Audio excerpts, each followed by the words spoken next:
Hi ISM India friends, welcome to the virtual session on navigating supply chain in normal. Friends, before we get into the details, I think we need to have a common understanding of the term supply chain and new normal. Otherwise, each one of us must be thinking in a different way.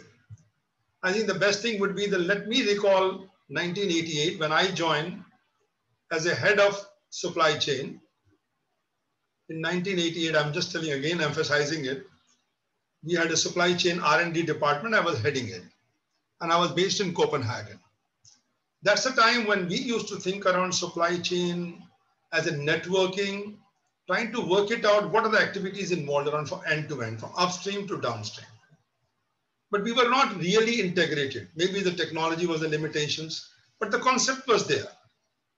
So that means from upstream to downstream, we were all the time thinking, integrating in a more physical way, more spreadsheet way, trying to find it out, where are the problems?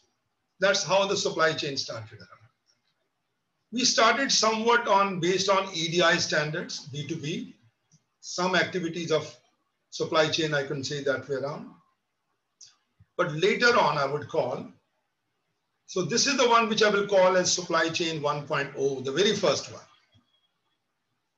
So because if you look at the terminology, it came in 1983, but till 1990s, not much was done. Let me be honest with you. But supply chain picked up a lot in 2010, after the recession in the USA. I've seen in the world, whenever there's a recession, procurement, supply chain, the carrier goes up. So in 2008, when there was a recession, then people started talking around supply chain.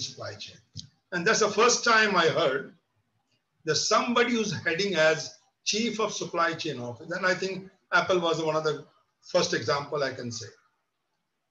The reason I could see in the US, initially it was all vertically integrated. Everything was done in-house. So supply chain was not relevant much. But when America started outsourcing everything, so technically if you look around in the whole organization, the manufacturing has been outsourced. So who takes the lead? Supply chain. Again, I think Apple is a wonderful example around everything you outsource. So what you do is from upstream to downstream is all supply chain. So this is how I would say the supply chain became very prominent. Then people started looking around as a carrier. So this is where, then it came from 2010, I would say still in India, the functions were going independently. Procurement functions, warehousing functions, logistic functions, and people in logistics always called, I'm a supply chain guy. So that means that type of misunderstanding was there around. I know still there's a misunderstanding. When you ask somebody, we say logistics, they say supply chain. You know, the terminology mixes there around. But now in the last few years, since the e-commerce has picked up, supply chain has picked up a lot.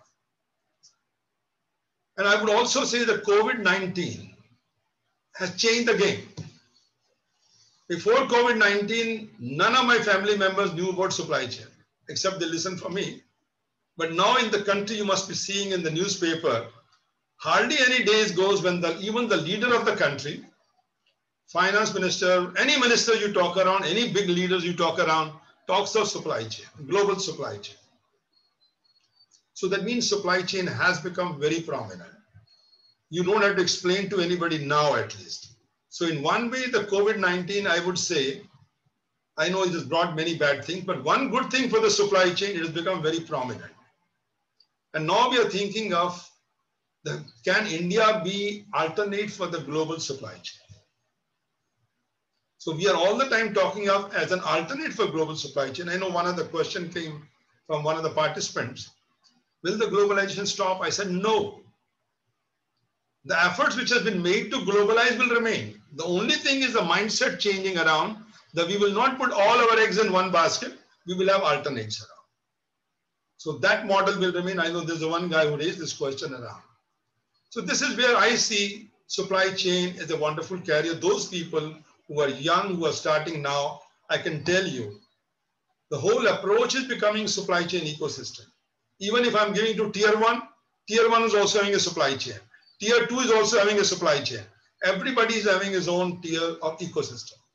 So the years to come, I would say supply chain is a wonderful carrier.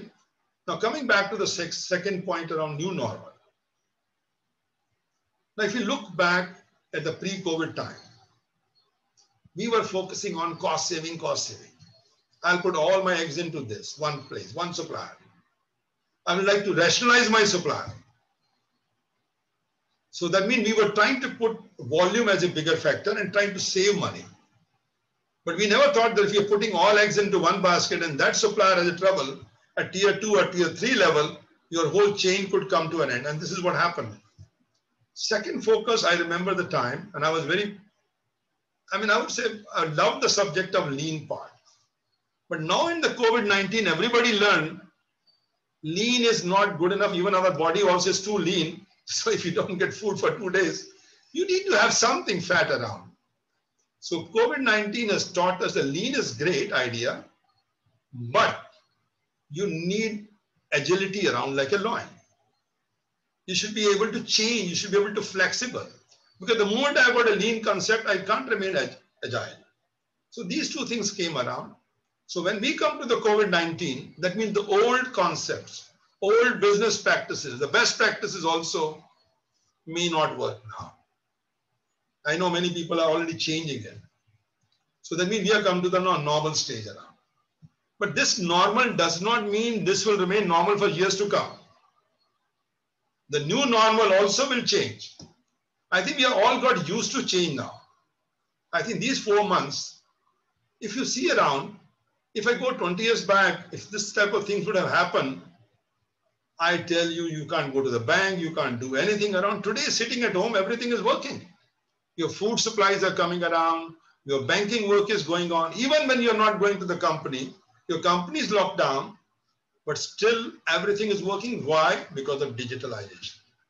So digitalization has played a wonderful role, and I know that this will move faster. I think one guy met me some time back. He's in charge of warehouse. He said, I'm having a problem with my workers. Worker says, sir, if I go into the warehouse, I touch something, I may get a corona. He says, okay, then you sit down, I'll bring a robot who will take care of this. So the mindset is changing.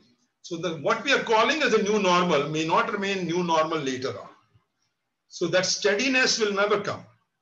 So we have come to a stage, steadiness will never come. So what we call steady now, new normal, may become next normal. So this is where I thought, let me set the tone of the two subjects around so that we all are speaking in the same tone. The concept of supply chain and the concept of new normal. So supply chain, again, I'll summarize, is nothing but a network, end to end. From upstream to downstream, all the players, all the actors, all the organizations are connected. That's what we're looking at. Well, friend, with this, let me move to the next one then. So the discussion points, what we have kept up, me and my colleagues, the panelists, we are going to talk about the supply chain disruption. I know we have some division of work around. So we'll talk of the bigger picture, paradigm shift, what is happening around. Some flavor I have given you, but I'll go into the more details. The maturity level, which nobody talked about the supply chain maturity in the past. People used to talk a maturity level of procurement. Actually, we have one playbook with us where people can go online and check their maturity level. Now, same thing is coming around in supply chain, and we are working on it, and soon you will see a small game where you could go answer some psychometric question, and then you could identify whether you're mature at level 2, level 3, level 4, level 5. Roadmap to navigate supply chain. Now, the concept of resiliency and risk, I think these two parameters also want to clarify around. Risk management we have been doing for ages, not a big thing. We knew because we were knowing the risk will happen. We were able to predict it. So we did the risk management. But when we are not able to predict, we want to be foolproof, we want to be shock-proof, then I think the resiliency works for it. So resiliency makes us shock-proof. Risk is fine. You knew the risk potential, probability is 60%, probability is 70%. Now this risk, if it happens, how will I manage it? So we'll cover it. Now, how to cope up with the new normals? At the end of the day, again, this may be the new normal, but The next normal may be a little different. We want it to be smarter and digital supply chain. Now, in these discussion points, I'm joined by three panelists, my good friends who are expert in the subjects around, and that they'll be covering a little later. But let me also, I think I could tell Mr. Amit is there. Amit Verma, you are there. Can you just show your hand around so that they can know you who's, yeah. So yeah, Amit is there. Then we have Dr. Vivek Sharma from US. Vivek, you're there. And then Nikun Desai, he's also with us. Okay. But later on, I think we'll have more detailed introduction. Each one of you could do it. So let me go with this. Now, friends, now here I'm starting with my basic overview. I'll try to ensure that we'll finish it in 25, 30 minutes because to give time to your question answer later. Now, let me give the overview of the supply chain here. We all have heard, I know 10 years back, nobody talked about it. Now everybody talks about it. It is basically supply chains compete, not the companies. Earlier we used to say when I started my career, oh, this company is better than that. Now nobody talks about the company. They say, no, their supply chain concepts are better than us. I have seen many of the companies. If you look at the cost of the supply chain, which includes, let's say, procurement, logistic, everything, you go to pharma, it is around 60 to 70%. You go to auto, is around 80% of the sales revenue. So major cost is going into this directions around. And I would say 90% of the supply chains are disrupted. 10%, when I'm not saying they are not disrupted, they are disrupted in a positive way because they were dealing with the e-commerce, they were dealing with the food item, their demand had picked up. While others have gone down, while 10% have picked up the business more. So they had other problems around. So it has presented unique opportunities for us. I know it has disrupted the supply chain, disrupted the economy, disrupted GDP. But this has made us to think other way around. You know, when the crisis comes, innovation comes also. So people are becoming more digital. People are willing to change their mindset. Since I'm involved in consulting and training, so whenever I go around, if I talk of digitization, people will just start sleeping around. They know nothing is going to change, he's just talking. But now I think everybody is thinking of this digitization is not very far, it's part of our life. Now, it has also exposed the gaps in our system. Wherever we have been suffering, that means this COVID-19, which is purely given us the gap where we stand. Now everybody is trying to cover those gaps around. So the CEOs across the globe are now prioritizing supply chain resilience now. In the past, nobody talked about it. Even I would say the heads of procurement, heads of even name called as the supply chain, they were never close to CEOs. Many companies, I would say around 70% company in India, they were reporting to CFO. So the whole model was different, but now the business model is going to change. In one way, it is very good for the people who are in this career. Now, if you look at the supply chain, it's the most complex one. Here, without looking at the picture, let me put this way, one example, which I collected for the auto sector, because auto sector is the most complex. You might be having 20,000 items which goes into one car, around 20,000. Number of suppliers after rationalizing maybe 250 to 300. So the suppliers from whom I'm buying is only 300. But number of, if I look around end to end, all the nodes, upstream to downstream, actual figure of one of the Indian company is 19,000. Your suppliers are 250. But the ecosystem, if you look from upstream to downstream, the nodes which are there around is 19,000. So now presently you are dealing with only 250 in the pre-COVID time. You are dealing with 250 and at the end of the day, you write on the spreadsheet and come back. But in the time to come, you want to connect all the 19,000, not 250. So if you're not able to connect, then you are in trouble. I remember a case, we had a project in Iraq long back of electrification. And I was based in US that time. And we were trying to buy something from China. And the supplier tier one said, sir, you will get it. And every time the guy was telling us same stories around. Then we had a chance to visit it. We found the problem is not with the tier 1. The problem is at tier 3. So you don't have visibility there around.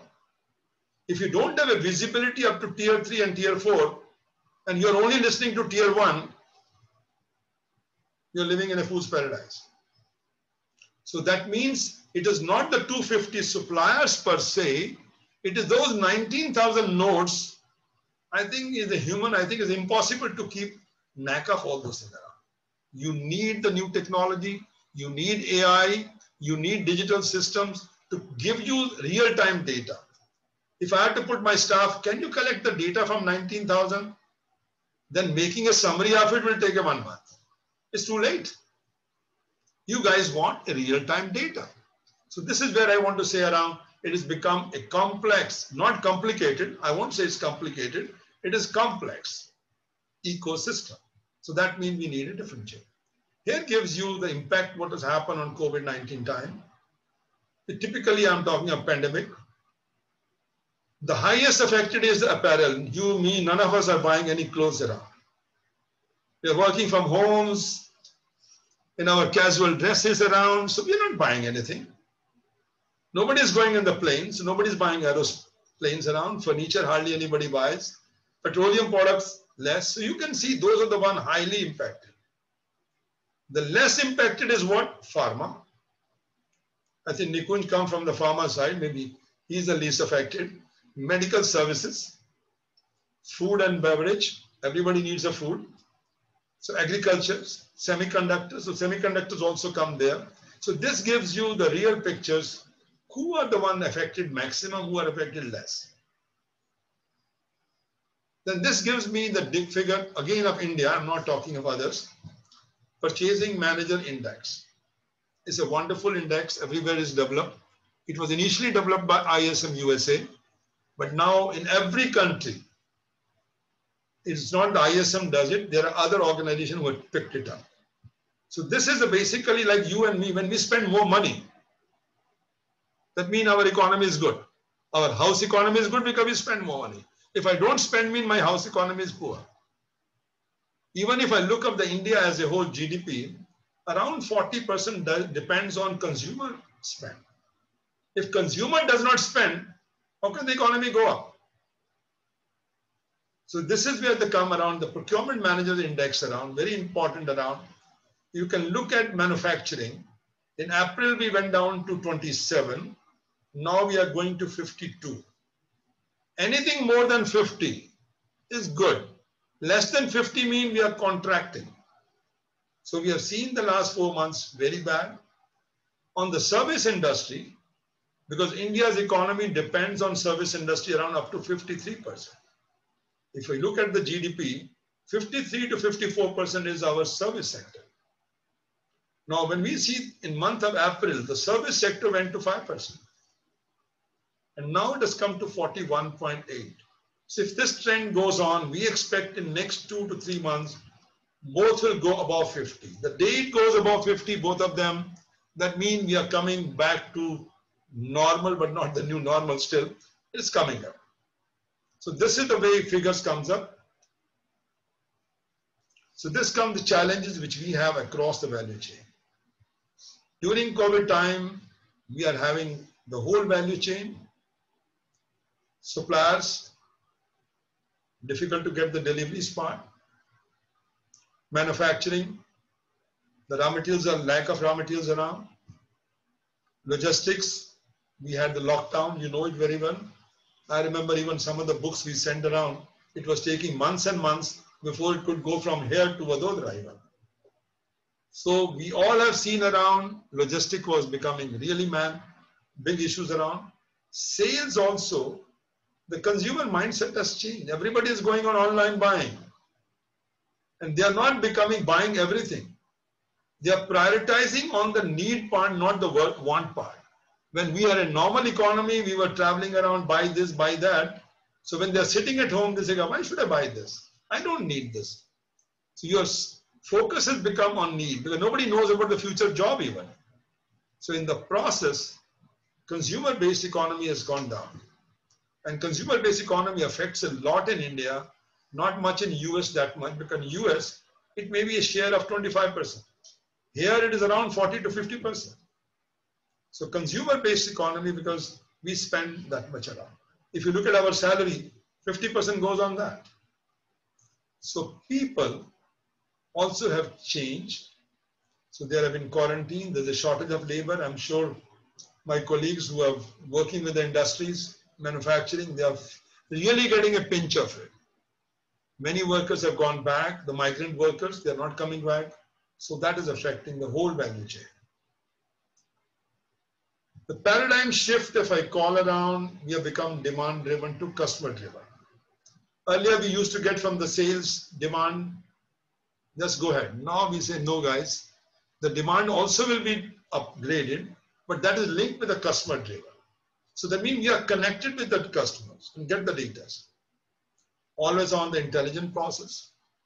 And lastly, but not the least, in this one is adoptable approach to managing risk. So we need that approach as well. So the best plan, which we used to do in the good old days, oh, this is the best plan. Go ahead, do it. Then you find 1 week before the production, everything has changed. So the best plans are also changing because everything is dynamic. So that means we have to change our mindset. We have to become resilient. We have to become self-learning, all that things around. Now this gives a beautiful thing of maturity model. Based on that, I expect all the participants look around what level they are. Okay, I have kept one poll question on this, whether you are in stage 1, stage 2, stage 3, stage 4, stage 5. 5 means 5 out of 5. If you are doing only stage 1, you are only focusing on your department within the 4 walls. You don't interact with anybody. I come to my office, I sit on my table, I do my job and go away. I don't interact. Function, at the most I interact with my function. If I'm part of a procurement, I interact. If I'm part of logistics, I interact with my logistic team. Stage 3 becomes, that means I'm getting outside my internal focus to external focus. So one is that I only focus on internal, either I'm stage 1, stage 2. So far, I would say many of the people who are still in a nascent stage of supply chain, they are still focusing within the organization. They are not going out. They are not collaborating with other people, with finance people, with customers, with stakeholders.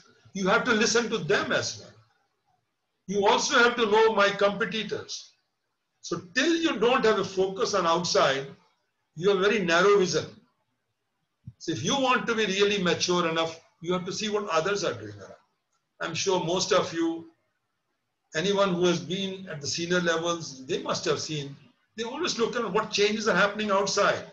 You might be doing a great job at what others are doing. What new products are coming, new materials are coming around. So that means you have to become external focus as well. So based on that, I will expect each one of you to tell later on what levels you are.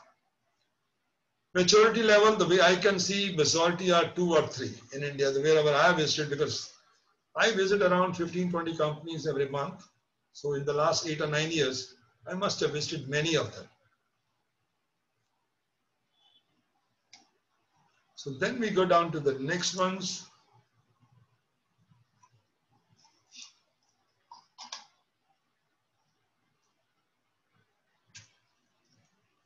Okay, guys, this is giving some technical issues. Okay, the ramp up to the new normal. I know this question has been raised to many people around. What comes after COVID-19? I know presently we are still at a firefighting mode. So nobody knows how the new normal will look like still, because they have just started the journey. Now, the challenge, if I look around in this situation, is uncertainties to emerge, strengthen after the crisis. Now, if you look at the picture at the bottom, the firefighting mode is the first. That's the very first one. Second is the one you try to identify your opportunity. So in short, so the firefighting is initially to get back on my feet. Then after once I'm on my feet, the next thing is opportunity and risk management. That means I'm coming back to my normal. But then the next come the resilience building becomes my new normal. So resilience becomes my new normal. So this is how 3 steps are there around. I'll touch this point a little later also. So let me see. Here I try to explain around the risk versus resilience. Resilience is all hidden. Risk is the one I have got the probabilities around. I know this risk could happen. I know the supplier, this supplier could delay it. But I know how to solve it. I know my options around. So risk is the one which are known, quantifiable risk. But resilience is totally unknown. That's what we look around. And this is what happened. The pandemic one was totally unknown. Tsunami was totally unknown. To some extent, people are able to predict tsunamis could happen once in 10 years, once in 9 years, and they're mentally ready. But this type of things, nobody was ready. So this is exceptionally new. I would say in 100 years, the first time. Coming back to the themes of risk mitigation. When we talk of risk, which I know many of you are used to it, securing the supply, making agile and digital manufacturing, diversify manufacturing locations. Don't put one plant at one place around, have 5 plants, 4 plants spread over different places. I remember the case once, Tamil Nadu was under the flood around. And I think that time we had one mobile phone company there, Nokia's. Nothing was able to do much. Even the Dell was also in the same problem that time. You need to spread your manufacturing at different places, if it is viable. I'm not saying everybody can do it, the cost is too high. Optimize the complexities and optimize the financial. This is how I would say, if we talk of themes of risk mitigation, these are the 5 points which we need to take care of. Resilience, customer wants X level. Then the moment it goes up, I think all of us know the bullwhip effect. Those who have been to the business school, they must have gone through it, the bullwhip effect. Many must have done the games at the MBA level, which we used to call very popularly the beer game. So you expect something, but the guy is making more than that. So that's what we call swing is there. So that is what we call, we have to control the swing around. My demand may be 1 million pieces, but the company is making 1.5 million pieces, because the way the chain, if you look around from customer to retailer, retailer to distributor, everybody is trying to keep a buffer. So by the time it goes to the manufacturing upstream, they make a much bigger buffer. So it goes waste. The stress test of supply chain capability. I think this is also very important around, particularly if you want to see you are resilient or not. I think many people have raised this question. So concentration part, density of spend associated with a particular spend. If I'm buying my complete spend of a particular category from one supplier, and for some reason, for geopolitical reasons, for trade talks around, for anything, if that company stops delivering to us, you can come to a standstill. So you should not have a concentration, you should have a buyback. This concept I would not have told, I would say 6 months back. If you would have asked me 6 months back, I would say try leverage it, get the best deal out of it, but not now. So that's a concept I think is changing it, mindset is changing. Supplier interconnectivity. Now that supplier interconnectivity is becoming a big issue. Many of us have ERP, but ERP is only connecting the enterprise. ERP is not connecting your suppliers. So you need a system which can connect the ecosystem with your ERP. Because I can understand around the ERP will not allow anybody just invading into that. Because your data can go out, somebody can hack it. But you want ecosystem to be connected. So you need either e-procurement, and then e-procurement should be connected with the ecosystem. So you need e-system, electronic system, which is, I know ERP is also enterprise system, but that is basically to control within the organization. I still have to see where ERP has allowed you to connect. You can certainly buy some other app, and that app can be uploaded on top of the ERP. Supply chain depth. As I said to you, you might be having 250 suppliers, but at the end of the day, when tier 3, tier 4, from where the raw material comes, let's say you might be having tier 1 supplier, tier 2, the tier 3 might be buying copper from Zambia, but the Zambia's mines are closed. So the whole chain is disturbed, and you have to be ready for that. So this is where I feel the supply chain depth has to be seen around. Dependency and substitutability. This part is also important around the designs are so unique sometimes. Only one guy can make for it. Because you're taking the OEM design of the supplier, you need to have substitutability. If this does not work, I have another design which can fit into this. And lastly, but not the least, is visibility, visibility, visibility. I think across the whole, my presentations, you will find the visibility is becoming the key points around. That means we want visibility end to end on a real-time basis. Not through the spreadsheets, I want on a real-time basis. Managing disruption, I know this question has also come up by many colleagues. How do we go? We are in troubles now, I can see. We are all disrupted.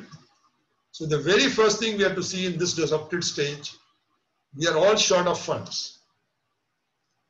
Let's be honest, I've seen even the biggest companies around, they are not spending a single penny on extra things. Funds are short. So if that type of situation is there, the very first thing would be, as you and me will do in our personal life, first readjust ourselves. But readjustment does not mean it will take you here. It's too late. Readjustment means a month, maximum two months. So readjust, rapid action, put things back on its own feet. So the very first activity should be that we should be all standing on our own feet. That's the first thing. Then we have to start recovery part. Recovery means accelerating out of recovery. So we need a speed now. I'm not standing on my own feet. I have to speed up. So the very first thing is readjustment, where you could call the firefighting, the way I showed you, yes. Then come the recovery part. Recovery means all risks are taken care of, other things. Then the last is rebooting part. I'm really getting ready to move on the fast track. So adjusting the business model. I know many people come down. We have another company with whom we are working on transforming the procurement activities around. He said, I want to become digital. I said, don't think of digital until you change your process. Technology will not help you until your processes are good. A good technology on a bad process is waste of time and money. So first improve your processes around, then bring the technology itself. So I think that we have to keep around. When we try to reboot it, we want to become digital. So first think of your process are good, smart, and the speed around. That's what we need. So in short, what it needs is we need new challenges, need new thinking. So challenges are there with us. I think it's the right time for testing the supply chain people. And this is the time I'm getting a lot of inquiries, to be honest, for the jobs in this one. Many companies are asking, can you get us some good name for this? So this is the right test time for supply chain leaders, I would say. Coming back to navigation. The very thing is you make a command center. If you have been in the army, any one of you, you're always taught this thing around. You need a command centers, mobilize. Anything comes up, you sense the information. After sensing, you analyze it. And then you configure it. So you cannot sit in a complacent stage. If I have seen, since I've been in this business for many years, if I go back 2 decades back, 3 decades back, life was very comfortable. Those days are gone. So what you are doing the best 2 months back may not be the best after 1 year. So things are changing too fast. So you need a command center first. Set up a command center like a war room. At least in the beginning stage, I would say each company, when they're trying to stand on their feet, they should have a war room, have a command center, sense all the data around, analyze the data, think of possible choices, then develop the strategy to go further. That's the way I would say navigate the disruption so that you are able to stand on your own feet and then go further. The strategy part, so production capacity has to be rationalized. If you feel you are not able to do it, then you may have to outsource. I know one of the questions came from one of the participants. My capacity is less. Should I buy the capex or not? Here comes, you need to rationalize. At this stage, if you are trying to stand on your feet, don't spend too much. If you feel you can outsource something, please find a way. Until you are sure that by spending money on capex, you are able to get a return very fast or makes you different than others. Because sometimes capex can make you a differentiator between you as a successful pie, other as a laggard. So you have to make all the possible discussion around. Inventory levels set to bare minimum. I'm not saying the lean part, because lean, I'm not getting into the 1 day inventory or 2 days inventories to sustain the business. If to sustain the business, I need inventory of 2 weeks, keep it 2 weeks. If I need 4 weeks, keep it 4 weeks. So if you don't want disruption on a regular basis, I know this will change over the time, but to sustain the business, discuss your this. Logistics and warehousing subject to a permanent state of cost reduction. I think this is where you need to really work it out. Many companies, they feel this is not my cup of tea. Logistics, they're trying to outsource it. So you have to think around what we can do it, what we can outsource. So you have to identify what is my core business. So core business you will keep with you, which is not the core business, outsource. Why should you spend money on capex and other things around? Look at, I think Apple is a great example. I know Vivek will cover up. I mean, why should I spend on my capex if others can do for me? My investment is very limited. My investment is people, my talent. That's a way you look at it. So this question is, I know, going to come with many of you around what to start, what to stop, what to accelerate. I think you guys have to do your homework. This is where we ask many of the people to share with us the procurement issues around, I mean, the problem statements around. This is where we were trying to see from the problem statements, are you able to analyze which activity I should stop, which activity I should start, and which activity I should accelerate? So this were the reasons we were trying to look from many of the participants, that they will come with a very good problem statements around. When you picture the future of supply chain, now the new concepts are everywhere around. Control tower, control tower, control tower. The concept is no different than an airport. Control tower knows thousands of planes coming down, what and where. So same control towers can connect all the nodes end to end. Every information is coming to me. And I can do real-time data. I could have algorithmic, which can narrow down my decisions. So we need IoTs. We need digitalization, data analytics. All these are becoming important parameters for us. So I think all of us have to start learning these things, then make a decision what is relevant for you. I'm not saying one size for all will not work for you, but one has to get knowledgeable on that. The next normal, which is going to be there with us. So new normal is one. Then the next normal which could happen, we have to become agile mindset. New normal will carry on, I know. But at the end of the day, our mindset has to become agile. Our behaviors have to become like that. So this is a big change in the culture of the company also. I can see if I've been working in one company for 20 years in a very static mode, and I've done a wonderful job in the past, but now it will not work. So you have to become agile mindset and behavior as well. Then we have to have a dedicated risk management part also, increase rationalizations, focusing on this. So keeping in mind the limited time, let me push through this. I think this one we can skip it again. Going forward, I would say you need a command center, you need a control towers, digital analytic backbone is a must, and automation, automation, automation. Some activities, if this can take decision of its own, I don't think this will happen in new normal, but this could happen in next normal. That's what I'm looking around.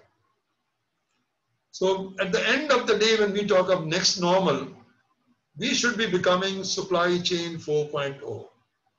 I will not go into the depth of it. Everybody knows Industry 4.0, Industrial Revolution 4.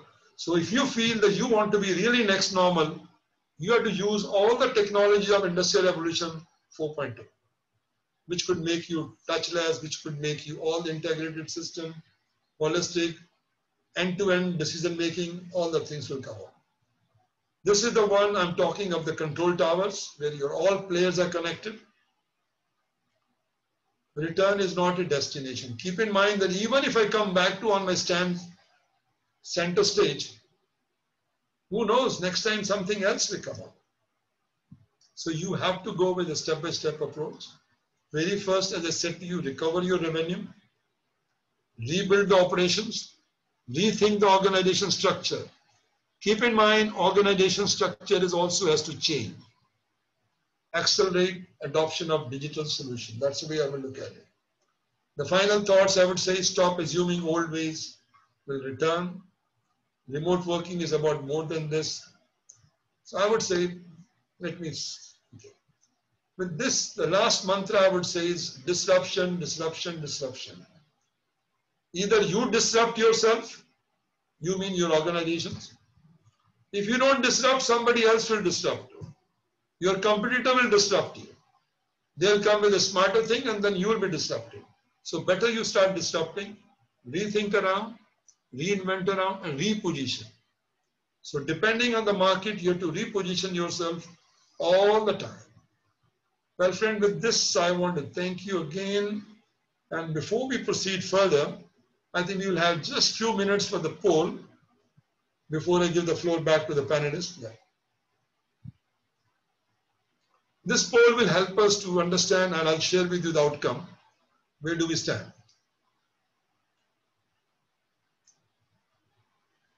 I hope everybody can see it.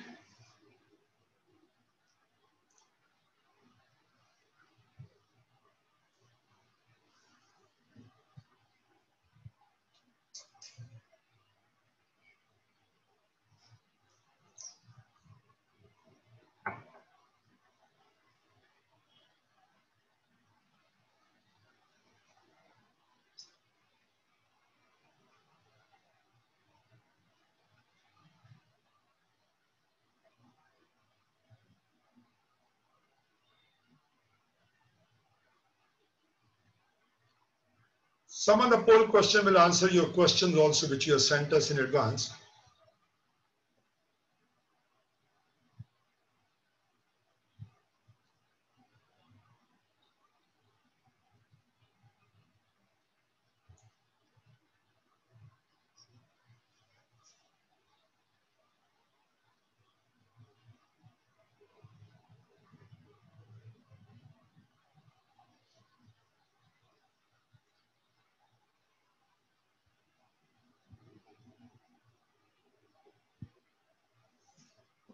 Guys, we'll have to do a little faster because we are short of time.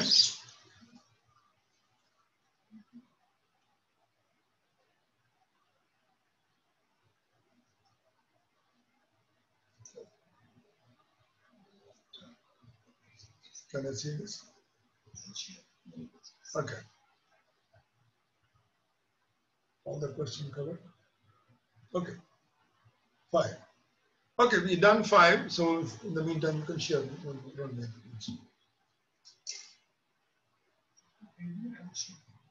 Okay. So the outcome which we have got around the very first one, let me share with all of you so you all know what is the one. In what phase you are towards new normal?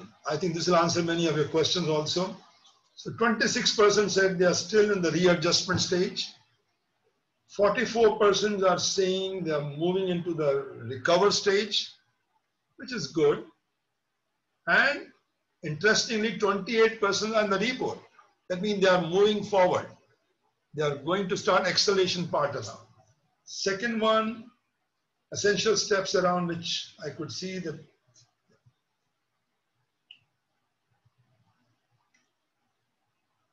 so I could, here it comes. So I think I could see that everybody understands supply chain. I'm very happy. So that means around 87% said all these components are part of the supply chain. So at least there's no misunderstanding. Logistic is supply chain or this is supply chain. I could see the answers around very well. So then we have the next ones. Third question was, what are the key goals of the supply chain management? I think again, Very correct answer. 75% said all of the above. That means you have to build the resiliency also. So if you would have asked 6 months back, I won't have answered resiliency at all. I would say it will cost me money, this, blah, blah. But now it has become a part of it. So that means your knowledge books also has to change around. So is your supply chain managed in silos? I would say some 29% said silos. I would say even 50%. With my experience, I've seen still they don't work together. I've seen very many big companies around. Supply chain teams are separate and they basically take care of logistics, or they look after S&OP. Procurement is separate. So I think this area needs a big change. Then coming back to the next ones, demand planning, source planning, which are the falling function of supply chains are disrupted during this.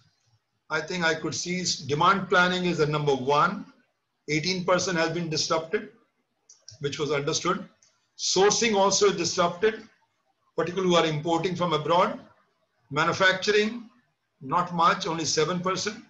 Logistics in a big way because of the lockdown. The people, small 2%. Okay, not bad. But all of the above, yes, it's around many people have said, 36%.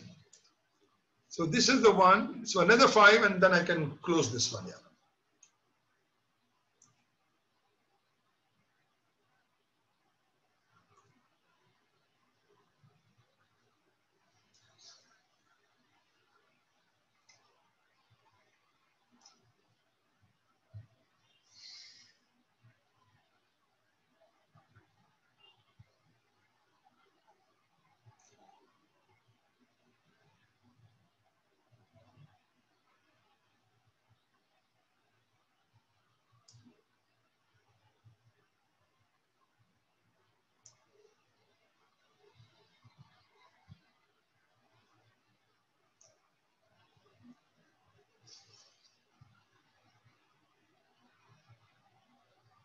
This question I've asked many people whenever I visit them. Do you tell me how many nodes are there on? Many people, supply chain people don't know. They only know the number of suppliers. That means the visibility vacuum is there.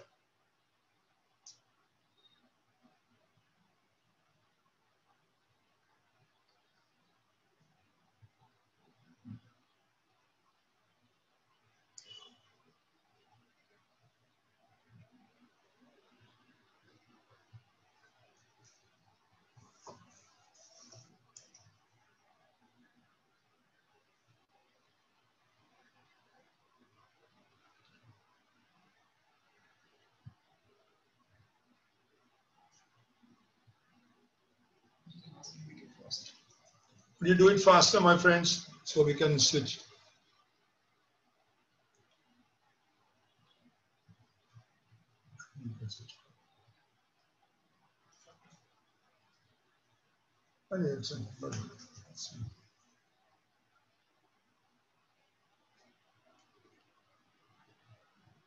Okay, now let me see what I've got the feedback. The very first question, how many have you come? End-to-end visibilities. No, I think this is the right one.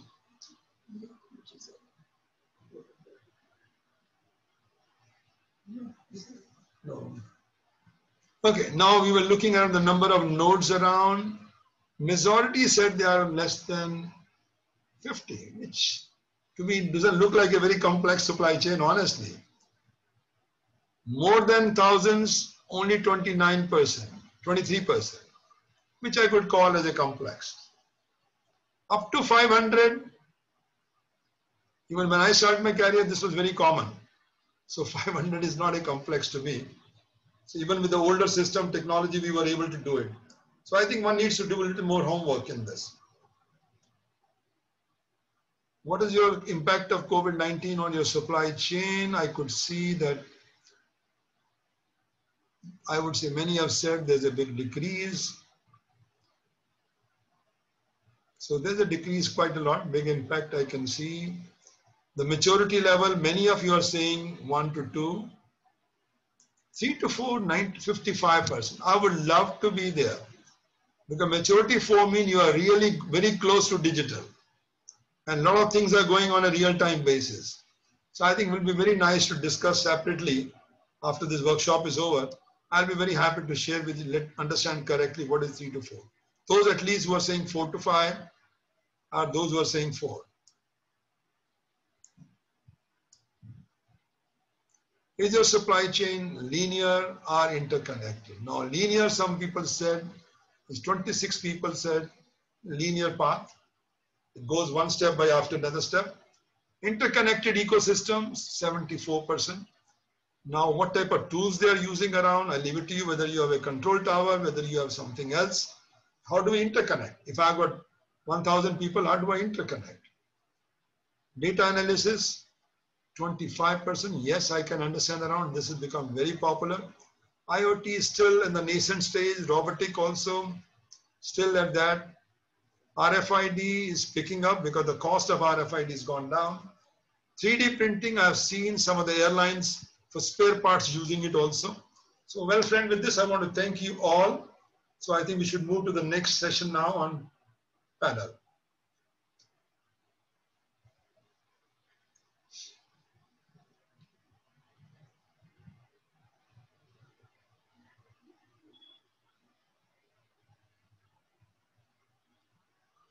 Okay, guys, then we are getting into the next session, which is on panel discussions. So in this panel discussion, the first one, I'm going to request Amit Verma, who's the Director of Sourcing and Supply Chain, CBRE, and his experience is wide in different sectors around. So he'll be covering the service sector. With this, I give the floor to Amit. You could introduce more in detail and go ahead. Floor is yours. Great, great. Thank you so much, Mr. Batra. Really honored to have this pleasure thought from you to be a panelist on this prestigious platform. And I'm actually a die-hard fan of ISM. And I just want to share a very small story before I come to my profile here. After having almost 22 years of corporate experience, managing global shared services center, doing some setup of centers in US, in Latin America, in Asia Pacific, I actually had an urge to learn something new. And that is something that keeps me going. And that's the time when I got to have a visibility on CPSM. And this is something when I had a look at the broad detailed understanding of the content, and I really found it to be really impressive, and could see that as an integral part to add feather to my crown to make more and more better of myself. At the same time, I was also looking at migrating to Canada, and being in Canada, if you go there, if I'm sure a couple of us people who are on this call have an aspiration to migrate to Canada. So there is an institute called SCMP or SCMA, which is like the highest qualification for sourcing. And when you do CPSM, it automatically makes you eligible for SCMA certification as well as a European certification, IPSCM. So, and I actually, managed to did that in 5 months' time. Was really a situation which gives me a lot of insight, which at times you're working with the flow in the real-time scenario. But when you go through the book, you actually take a step back and become a student. And the moment you become a student, that's where the real learning starts coming in.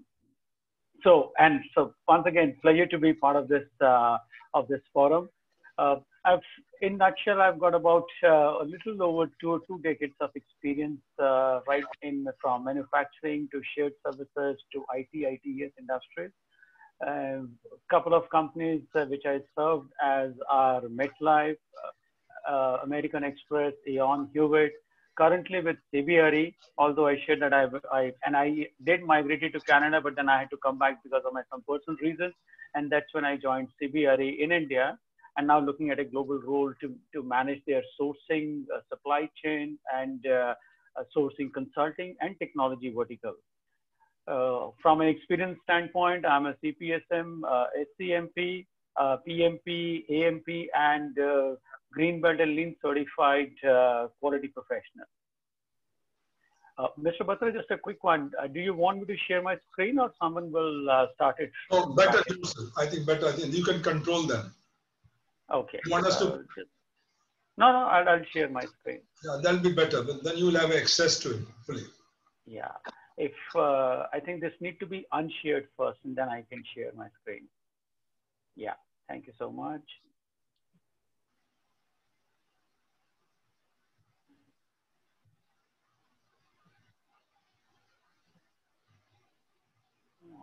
All right. Yeah, it works. Wonderful. Yeah. So friends, I would be talking a little about the supply chain scenario in pre and post COVID, how it looks like, and some of my learnings, what I got from the real time working from a service provider side, because all through I was on the other side of the table, wherein I was actually taking these services from my supplier, but now being with a service partner, I have almost 500 plus clients to manage across the globe. So it's very, very different and very, very exciting. So with that, I would be sharing a couple of my understanding. Now, looking at the pre-COVID scenario, how it was looking like.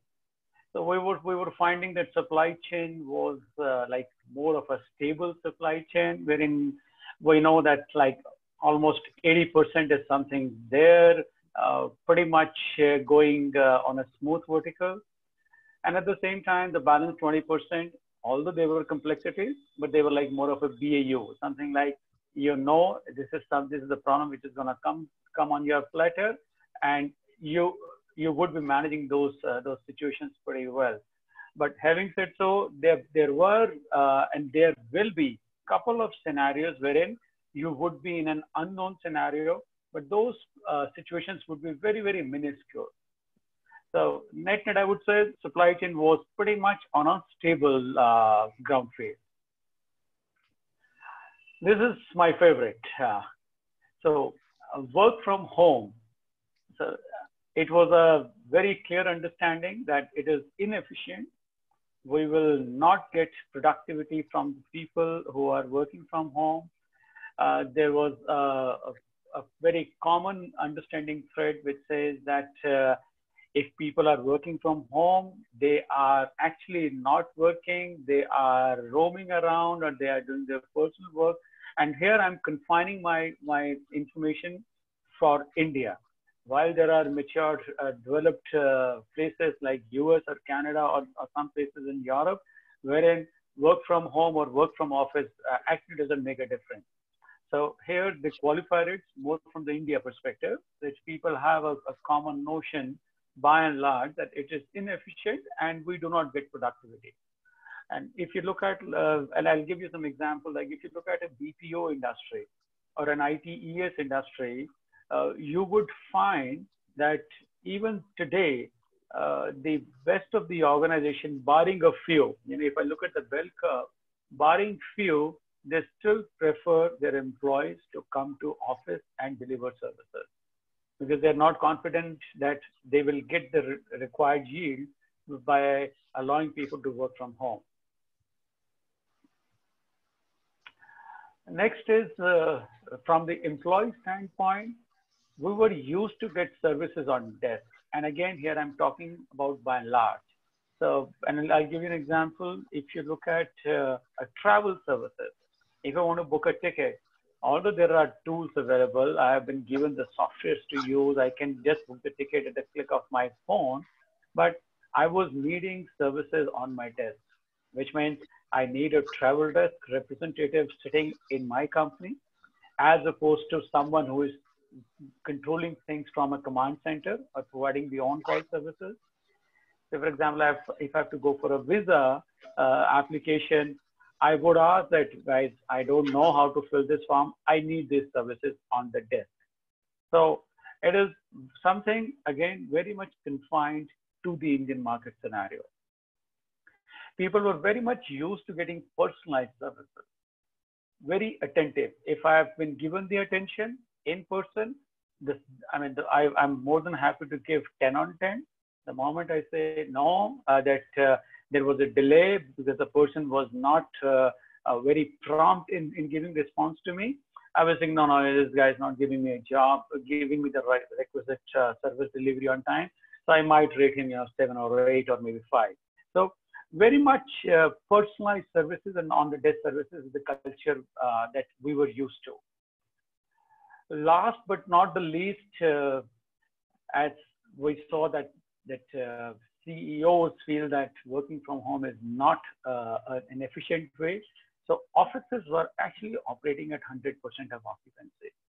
They were barring the BCP seats or some hot desking seats.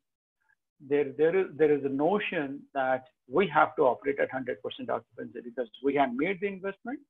Since that investment is there, so we want that to be used adequately to the optimum level. So that's primarily on the pre-COVID, how the situation looks like to us. Now I'm going to spend a couple of minutes on the post-COVID scenario, how it looks like. The first and the foremost thing that came to us is driving costs down. There was an extreme cost pressure from the leadership that we have to go down our cost. And the reasons,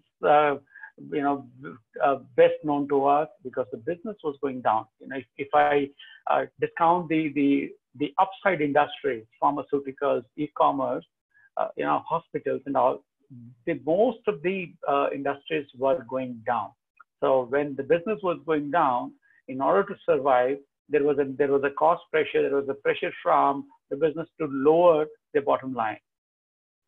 And that's where then they've started looking at various ways and means to reduce that cost. And it could be like reduce the manpower. When I say manpower, it is actually cutting both the sides, right from the direct manpower, people who are on the organization role, as well as the contractors' manpower, so that their operating expense goes down. Another thing, explore a more agile service model, which is giving more and more flexibility to the organization to work upon. It's like more of a pay-per-use kind of model, which helps the organization to be more nimble, more agile, and so that they can sustain the business much better. The another and the very important thing, and Mr. Batra Point, actually covered this topic in his presentation, is around the liquidity. So while there is this very strong urge to have more and more liquidity saved for the business, and rather than going for the capex model, and there were actually a couple of questions received from the audience here, that shall we go for OPEX or shall we buy or shall we outsource? So then, and I'm giving you the general phenomenon, it is more towards the OPEX model rather than CAPEX model. But yes, there is a lot of working that needs to be done to make sure to assess that is OPEX model right for me? By and large, yes, OPEX is the model, but there are situations wherein you need to go for CAPEX model. And so wherever one is saving the liquidity, that is rather, instead of going into CAPEX, getting invested into the business so that more and more revenue can be generated and accordingly more and more profitability can be increased. And that will help sustain the business. And of course, when the time comes, to go to the next leapfrog level. So liquidity is very, very important. So then the couple of solutions which started coming around which was the basis that it should suit the situation. Nothing is fixed here. So what are those solutions? If I look at from the facilities management or a property management side of the table, there is clear need to go for a touchless technology. So people, so as I know, I can see that most of the people are from India right now on the stage. So metro is going to start from 7th, which is Monday. And you look at the way they are designing the solution. They are saying only smart card are going to be used. So that means there is no token, there is no cash transaction. There are sensor-based machines which are going to check when you enter the platform to make sure that there is adequate social distancing to be maintained. There is a face recognition things which is coming in a very big way. Another thing is more towards the temperature checking. So whether you are clearing the threshold for temperature so that you are not getting contracted with the other people. So that is being checked as a very proactive measure at the start point. Then there are a lot of innovative technologies which has come to manage the social distancing norms. So, and I know for sure when we have implemented certain technologies like QR technologies.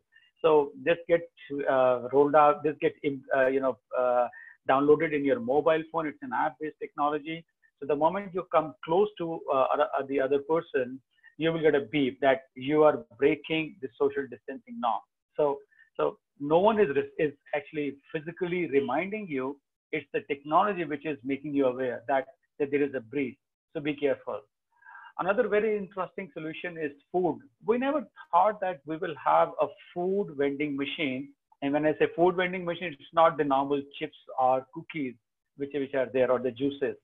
Here, I'm talking about there are companies who have come with the solution that we will have a fresh cooked food vending machine. So, and it's a proper meal. And it can be a cold meal, it can be a hot meal. So, and you have the option to pick and choose. So these very, very innovative ideas which has emerged in this situation. And as Mr. Batra said, the time is to accept the disruption. One who accepted will definitely sail through it, provided you put the right thought process into it. And it's okay to be failing in certain areas, because failure does not mean that you have failed completely. Failure to me is a step towards success, because you failed, that means you tried and you learned something. When you learn, and that's when you apply your different techniques.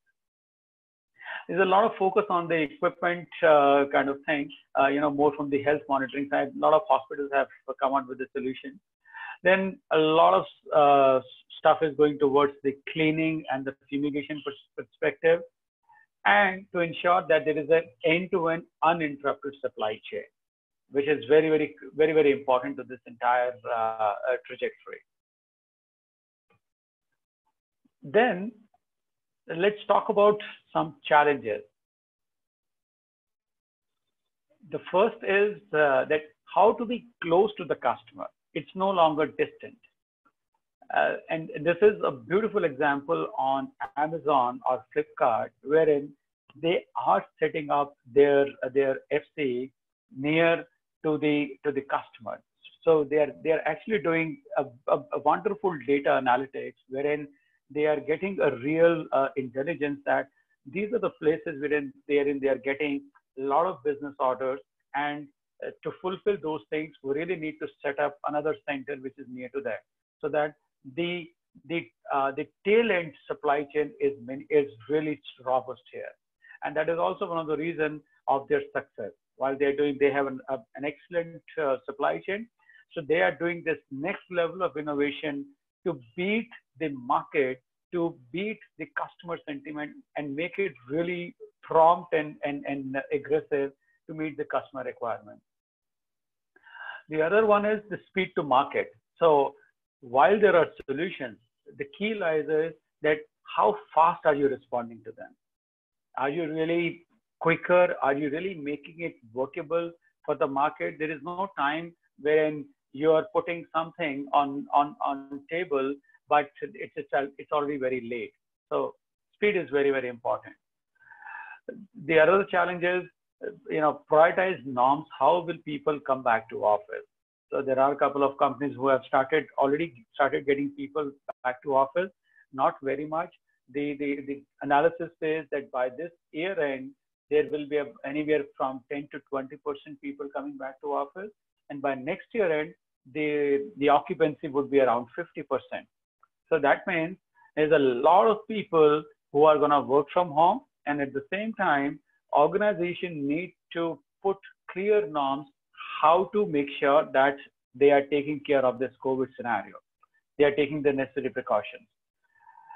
The real estate needs, as we know that the service is 20% by this year end and 50% by next year end, people are coming back to office.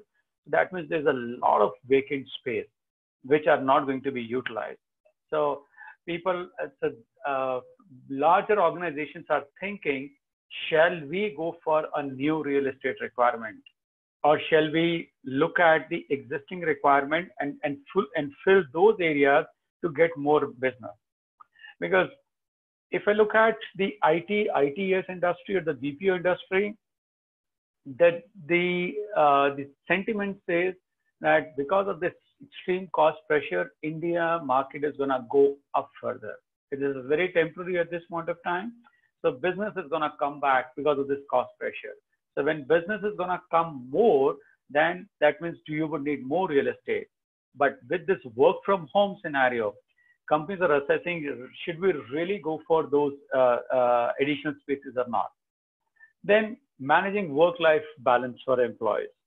Here, a lot of people, and there is a study which says that around 35% of the global working population is getting into depression.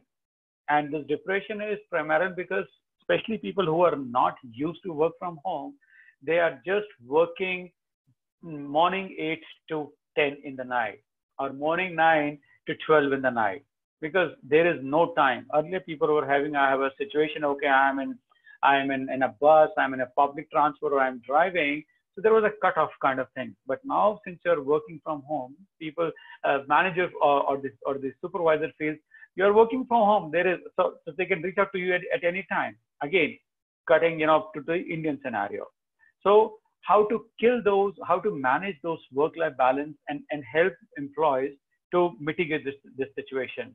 So a couple of examples wherein companies are giving more of the health sessions, online sessions to their employees. They have subscribed to a couple of apps which can be used by employees free of cost to manage those situations. There are a lot of virtual calls, virtual meets, virtual social gatherings which are happening at the corporate level. So those are the new mantras which are coming our way. Another important thing is on the data security. So since now people are working from home, how will you ensure that there is a data security, that your data is secure and the requisite privacy is maintained? So supply chain, if you look at this entire gamut, play a very important role there. Each section here, although this is not elaborate, this is very, very, very at the highest of the level, but at each point, you would find that there is a touch point of negotiation. There's a touch point of supply chain, be it the data analytics, be it the supplier identification, be it negotiation, be it contractual. So supply chain is actually sitting at the core in this situation, in all these challenges. With this, and couple of lessons which I learned, these are purely my thoughts, and I thought I should share it with the team here. The common notion or myth that work from home is inefficient, I think that has been broken. It is efficient, and it has been proven that virtual is the new normal. So there's something which is very common in ITES world, that it has been accepted. The another thing is to be more diversified, more localized. It doesn't mean that we are killing the globalization. No, the idea is to be spreading our footprint further, okay? And at the same time, see from the Indian perspective, how we can make it more towards the the national mantra called Atmanirbhar. Technology is at the core. I think there is a need to invest more and more in technology, supply chain technology, to be more agile, to be more data driven, more blockchain, more AI. I think that is very, very important. Another thing is building more resilient supply chain teams. And how can we do that? This is actually linked to the employee upskill, the last point also. So it's important that we should upskill the employees, our supply chain employees, learning and development. The more they learn, the more it will come back to us. And one of the very, very nice things that I learned over a period of time, if you're investing in employees learning, even if that employee doesn't stay with you, at least that person is going out in the market and contributing towards the economy, because that person is going for a growth. So in a way, it is a good thing. So it's important to build more and more resilient supply chain teams and in the upskill. Last but not the least is to have a minimum 10% time spared for the innovation. And I think this is where all this kind of disruption, what we are seeing now in the name of COVID, should play a very important role. I'll give you another example. Okay, let me then name the company also. Samsung, say for example, they have an innovation center. They have a portal wherein you can give your ideas. It's like an ideation factory. So ideas, and they get like thousands of ideas in a month. And whatever idea is good, the first thing they do, they just put it on a copyright. They just get this registered so that it cannot be taken forward. And then they start building on it. Idea which has been put in seed in today, it might be having an actual implementation in the next 5 years, or maybe the next 10 years. So this is the core here. And when will these things come? When you invest, when you spare employees some amount of time to invest in thinking in innovation. If you look at this, Samsung or this TV company, okay, the electronic company, they are still doing better, not only from the product side, but at least from their backend side. Look at their supplier base. How diversified are they? So I think these are the couple of areas which I learned personally are very, very good to manage these kind of pandemic situations. With this, guys, thank you so much. This is pretty much from me. And Mr. Batra, I'll hand over the stage to you, and I would be more than happy to take on any questions that might have on the chat box.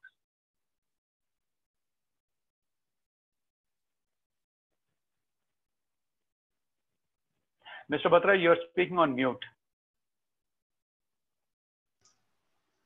Amit, I want to thank you for sharing your lessons and the challenges. I'm sure this will be very useful for the participant. Very well done. Thanks again. I think with this, now we move to the next panelist. Let me introduce Dr. Vivek Inder Sharma. Dr. Vivek has been very actively involved in, although he's a PhD in engineering, but he's been very actively involved with the supply chain from his experience in Apple, again in the supply chain, and now with another semiconductor industry in the field of supply chain. I leave the floor to Vivek and let him introduce more and explain the things. Go ahead. Thank you, Mr. Batra. Thanks for the introduction. Hello, everyone. As Mr. Batra pointed out, I've worked with Apple in supply chain. I've led launches of the Apple Watches as well as iPhones. The most recent one, iPhone SE, that was launched, was led by my team.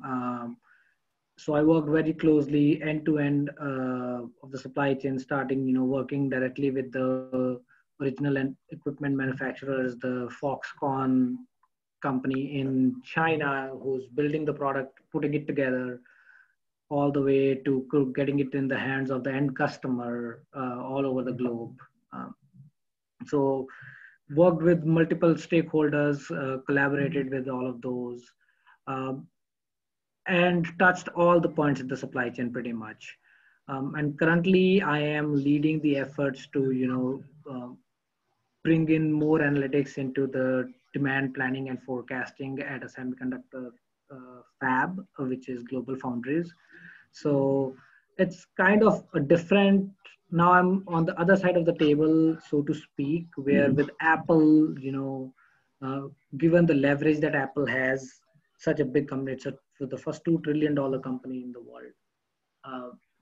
The nature of business is different, and in semiconductor manufacturing, for those of you who are not aware, what we do now is manufacture the chips or the computer processors that go into all the multiple thousands of devices, from phones to the smart devices, Alexas and the Google Homes of the world, to the routers, right? So now, in a way, what we do, the product that my company is now making is going to some other businesses, other companies. So, I'm going to share my experiences in both these domains as I go along in my presentation here. But I will be providing color from the perspective of a product that goes into the hands of the end customer, and what we have seen as far as the COVID impact is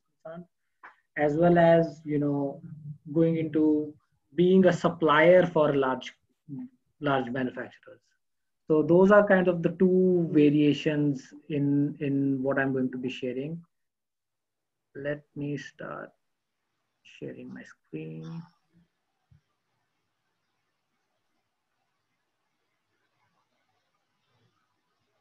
Okay, is my screen visible?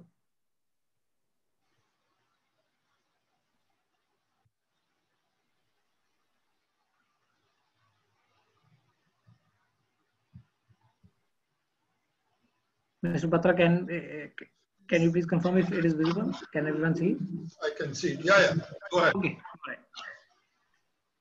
All right. So I'm going to present it in a format of yesterday, today, and tomorrow. So yesterday would be what was the normal in these industries pre-COVID, and most of what I shared, in a general sense, has been covered by the amazing content that Mr. Batra presented, and Mr. Verma also touched on that.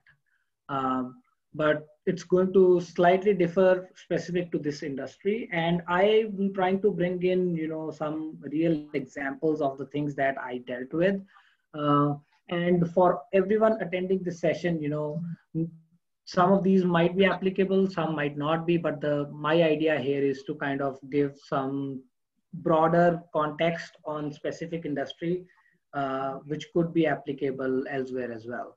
So what was the situation we were in pre-COVID? So I'm going to begin to touch, most of the components of the end-to-end supply chain. These are not exhaustive. Like there are other components in here as well, but I picked the 5 top ones that come to mind. And I'm going to start with the end customer, because one thing that I want to focus on in any business, in any supply chain, the way we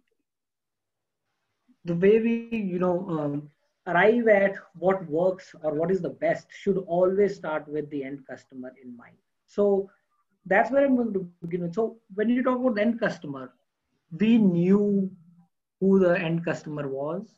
The buying patterns were predictable.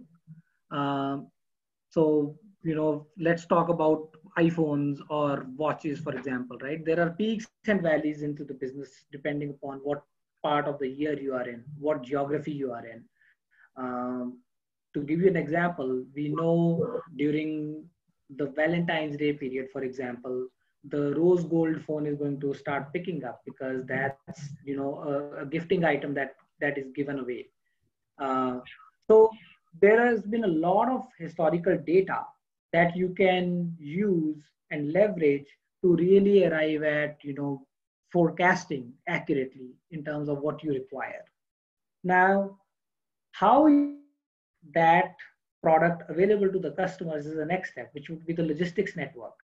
be both logistics and outbound logistics. So it would be, taking the product from your manufacturing sites or factories to the warehouses, and outbound would be taking it then in turn from the warehouses to the end customer. So given that, we had a great sense of what the demand was historically, the logistics networks had a stable cadence, and they were meant to be cost efficient. That was the goal, consolidate all the shipments, perhaps ship only 2 days a week from, let's say, a product in China, bringing it to the US or sending it to the networks in other parts of Asia or Europe. How do you want to ship in terms of the pallets? So the greatest concern or the greatest goal was to maximize filling up all the pallets and not shipping out partial pallets, because that just adds to the cost and is an inefficient method. So that was the world that we used to live in. The next step in the process would be, warehouses. How are you going to operate those? And pretty much knowing what the business was like, you a steady safety stock. That's the buffer that Mr. Batra also spoke about, right? In any business, you're going to keep some sort of a buffer supply on hand, so that you can deal with the peaks and valleys and the demand spikes, for instance. And most of the times, depending upon who the end customer of that warehouse is going to be, they are set up differently. They have different capabilities. So for instance, if you send a product from your warehouse to another business, right, the capabilities, how you're going to load, how many, what are the loading capacities, what is the labor that you need, what are the kinds of technologies that you need to fill in those big trucks, the 26 wheelers, for example, that you have here. That's going to be different versus whether you are going to sell something directly to a customer. So if someone goes, let's say at apple.com, and places an order for one iPhone, how are we going to ship it to that customer's house? You need different capabilities. So, but pretty much, we as a business are aware of where we need what kind of a warehouse, and those warehouses had, those capabilities.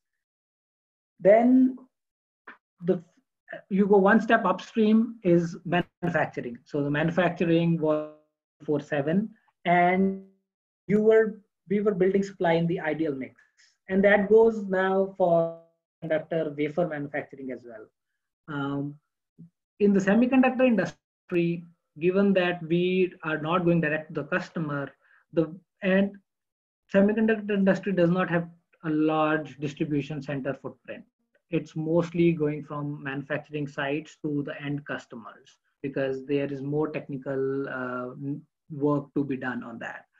But the manufacturing is still done 24/7 in order to make the most use of the resources. You don't want equipment lying idle, because that's just a cost that you are incurring without using it.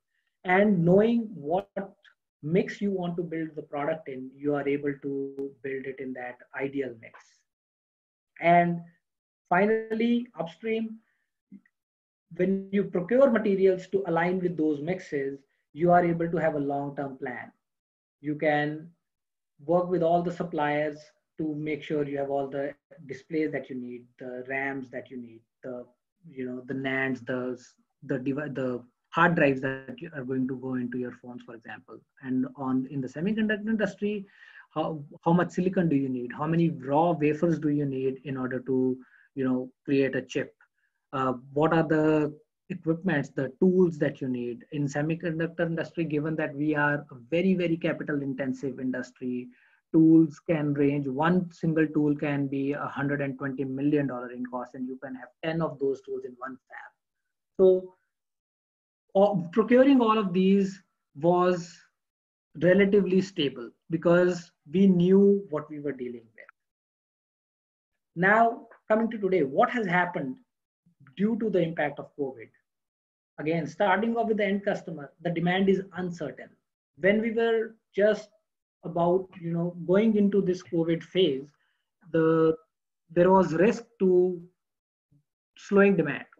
And as unfortunate as the situation is, from the industry that I have been, we've been dealing with the reverse problem where all of a sudden we started a spike in demand.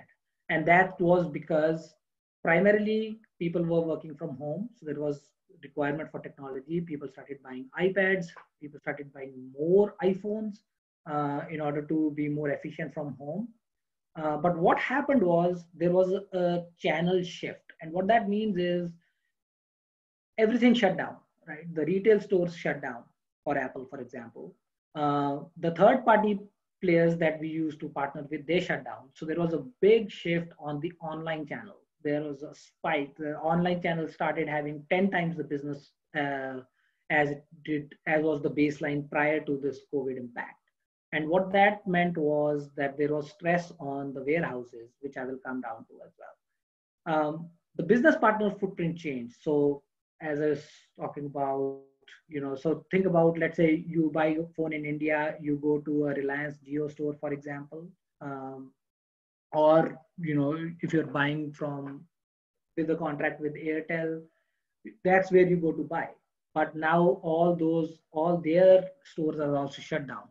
So you, as a business, have to rethink, how do you still get the phone, get the product in the end customer's hand while minimizing the impact to other factors. So what are those other factors? Again, logistics network, that this got disrupted. The flight, there was no lift from China. For the longest time, there was an impact on inbound and outgoing flights from China, which meant that even though we had supply ready, we just could not lift it off. And in that situation, the availability became key versus cost efficiency. It was not, now we had to rethink, instead of trying to maximize and optimize how do you load a truck or how do you load a flight or a ship, you had to make sure that anything that you could get out of there, you got out of there. So the priorities shifted. And it's also important, at the end of the day, all businesses are about the bottom line, right? You want to maximize your profit, so increase your revenues, decrease your costs. But at the same time, you also want to be available there for the customer. That becomes critical in situations like this, where then cost sometimes has to take a back seat. So you are available going forward. What happened upstream to warehouses? As I had mentioned, because of the channel shift with the end customer behavior changing, the DCs, the distribution centers need to be realigned, which means that you have to have different capabilities in the different DCs that you were not used to. Another thing that you have to think about is scenario management, scenario planning, where let's say you have 10 distribution centers catering to different zones in a country, in a region, but you start planning around what happens if 2 out of those DCs have to be shut down because someone contracts coronavirus in those? What happens if 5 of those shut down? What happens if all 10 shut down? So in order to plan that, you have to rethink your safety stock, where you initially, again, coming back to the running lean, you are running very lean in terms of building a lot of buffer and just really having the optimum amount of buffer. But in situations like this, you increase that buffer across your horizon.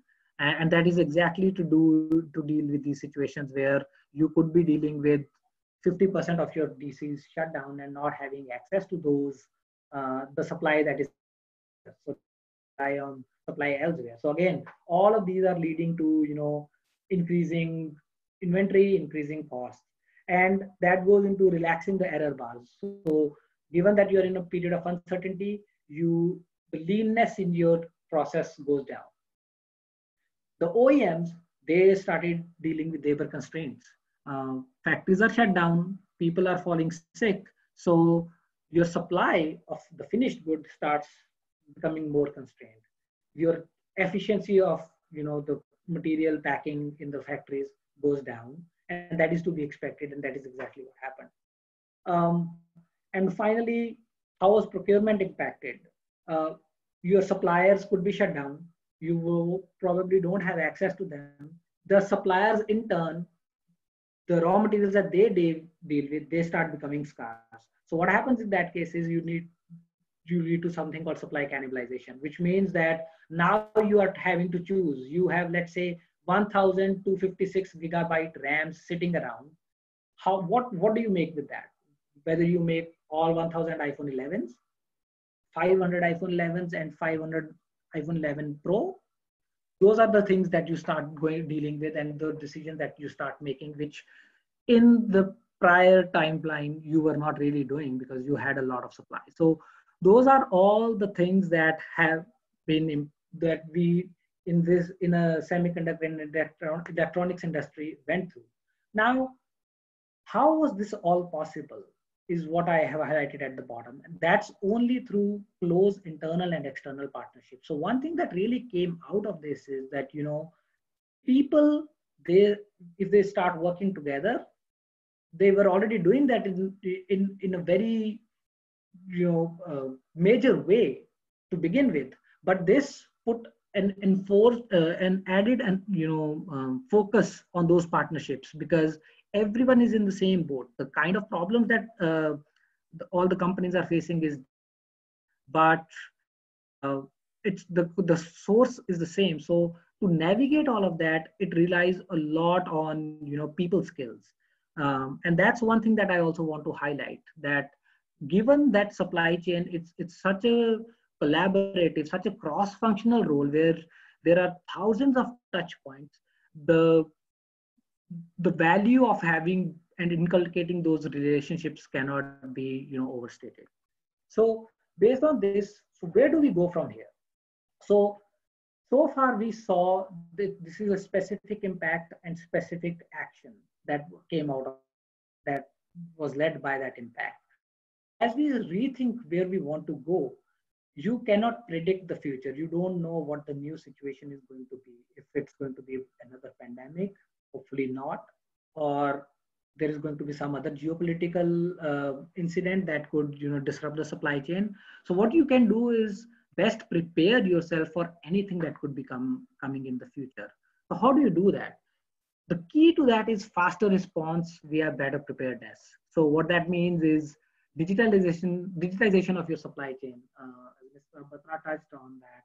Data is going to be king, and you need to have not only access to data, but rapid, fast access to data, so you can create cross sections from that and have your analytical findings from that to be your guide. How that will happen is through incorporation of artificial intelligence and machine learning. There is no way around it. The way most of the supply chains work so far has been Excel modeling. There are softwares like Kinaxis and Anaplan, for example, that go beyond some sort of an Excel modeling, but it's all just taking some historical data, building some very rudimentary models to predict demand for the future. But what we really need to start thinking about is how do you bring more science to it and start employing all of those tools. Decentralized decision making. So as Amit also touched on, working from home, working remotely, that's kind of becoming the new norm. So instead of being used to sitting together or huddling in a conference room before making any critical decision, what we are really becoming aware of and capable of is taking these decisions and spreading them apart, and really having those align with the different time zones that your business might be set up in, instead of putting them in one location. The next point there is increased diversification. So that means increasing diversification as far as your suppliers are concerned, increasing diversification as far as your footprint in terms of where you're manufacturing your product. That could mean diversification in your DCs. So throughout, and that kind of goes against the grain of optimizing everything and putting everything together. But there is no question that that is required so that you can deal with events like what we are dealing with going forward. And both Mr. Batra and Mr. Verma also touched on it. Increasing technology adoption. We have to do that, What that means is, and some of the real life examples are using AR and VR, and I have seen augmented reality being used in your in fabs, in maintenance activities that require to be done, instead of 5 people sitting in one room where a tool is being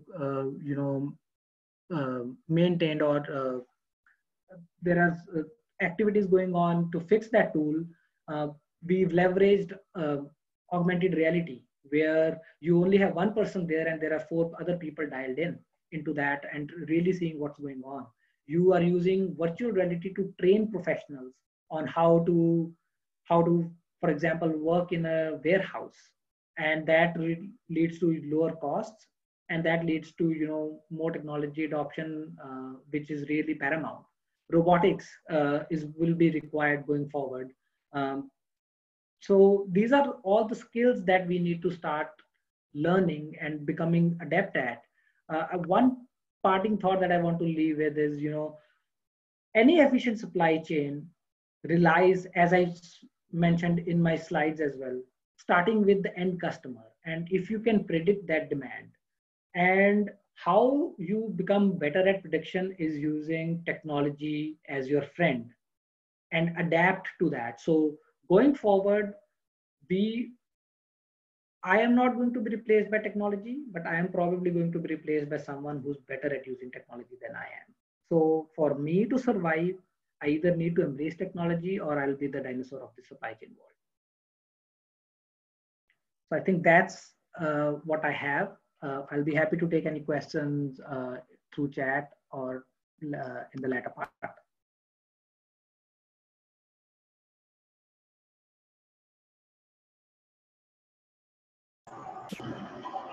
Mr. Batra, you're speaking on a mute. Okay, let me get back.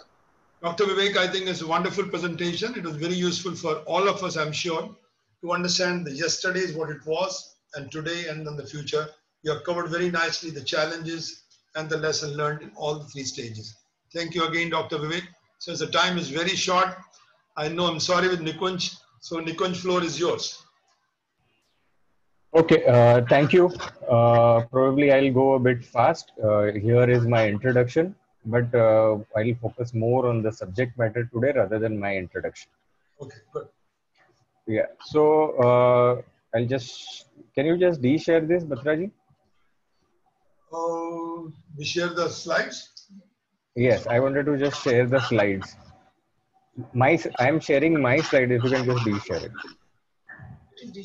It's already de-shared, don't worry. It's de-shared. Okay. Yeah, Nikunj, yeah. Is it visible now? Yes. Yeah, go ahead. Yeah, thank you.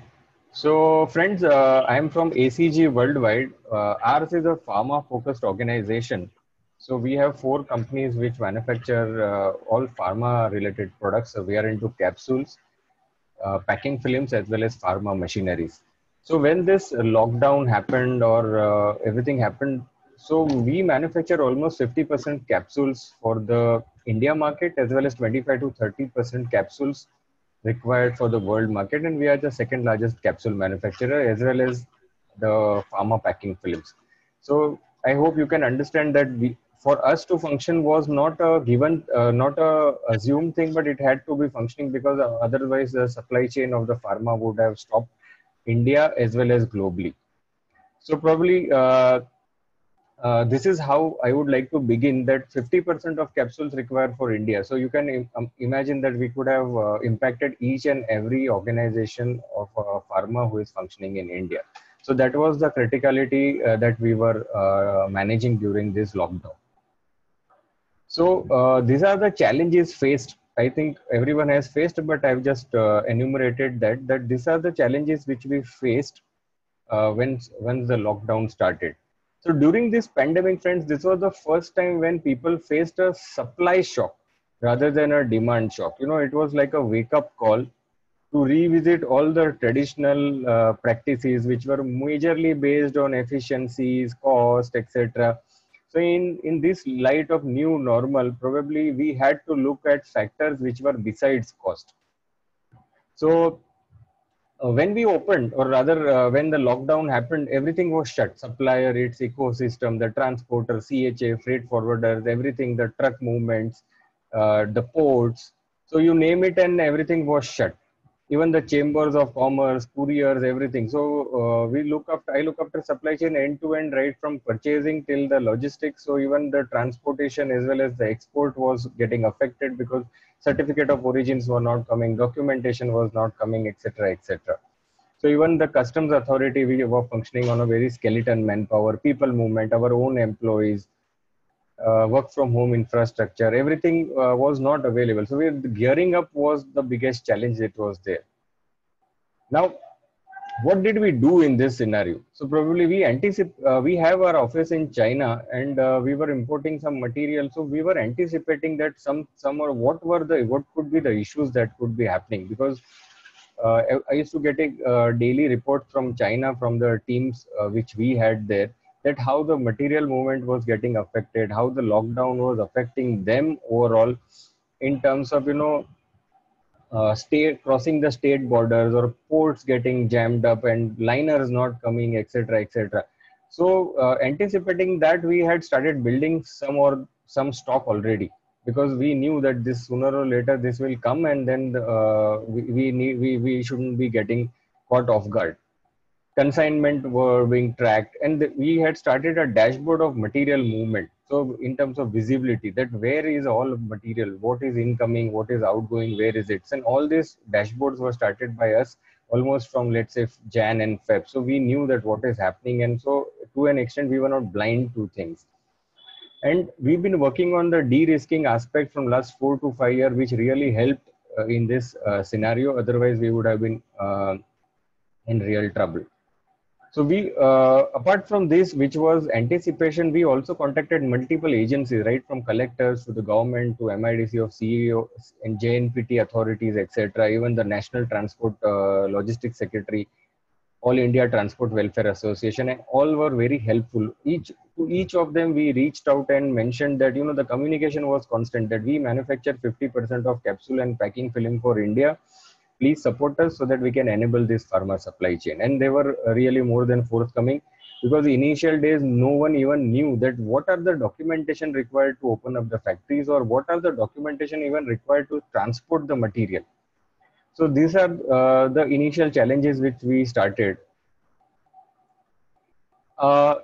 So what actions we did in terms of transport were, we motivated the drivers and transporters. So our communication to the drivers was, and the transporter was, that because those are the first people we needed for starting the material movement for raw material as well as the finished goods. We told that, see, if you don't support us, the medicine will not come at your home as well. Because right now, if we don't basically supply medicines to the pharma, sooner or later they'll get affected, and they won't reach your home as well. So the communication was that the purpose more than the business. So that really clicked, and it started rolling. So irrespective, we also obtained passes for transporters, drivers. So if you all recall, there were all the dhabas, petrol pumps were closed on the highways in those. So we arranged right from food packet, water. As soon as a driver used to be coming in our factory, we used to load their vehicle with everything for next 5 to 6 days, because we distribute material right till Nepal, Bangladesh, Sikkim, JNK. So these are long journeys. So this is what we did. Even in the start, we had escort vehicles initially for a week, because crossing borders was very difficult. Then employees, as we say that it is not the machine but the man behind the machine which is important. So the employee motivation and the constant communication was important, and we had daily meetings and alignment, and also the decentralization or empowerment, as many of the panelists have mentioned, that no waiting for approvals, take your call and go ahead. Then probably arranging the gadgets from work from home, even pickup of vehicle from employee, and even the export documentation. So we had a courier team or internal courier going around people's home, picking up the things even from bank and shipping lines, and because none of their offices were working, and we had to keep sending all the documents even to the customers.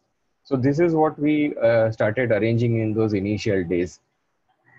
Suppliers, we engaged with all the critical suppliers and started at least one supplier in each of the commodities. We not only, as we say, nodes, because we needed the entire ecosystem to be up. So we even reached to the tier 2 and tier 3 suppliers and helped them start.